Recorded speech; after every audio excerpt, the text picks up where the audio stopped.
Islamic প্রজাতন্ত্রের স্বাধীনতা, সার্বভৌমত্ব এবং সীমান্ত রক্ষায় সদা প্রস্তুত রয়েছে ইরান। স্থল আকাশসীমা রক্ষায় ট্রিগারে চাপ রেখে প্রস্তুত সেনাবাহিনী, এমনটা জানিয়েছেন ইরানের সেনাপ্রধান আমির হাতামি।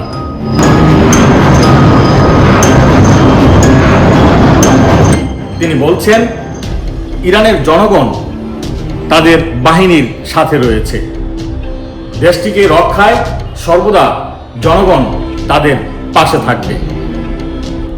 হাতামি বলছেন, সশস্ত্র বাহিনীর সব শাখার সঙ্গে সমন্বয় করে শত্রুদের মোকাবেলায় কঠোরভাবে প্রস্তুত তারা। একই সঙ্গে সামরিক সক্ষমতা আরও বাড়ানোর প্রস্তুতির কথাও জানান ইরানের সেনাপ্রধান।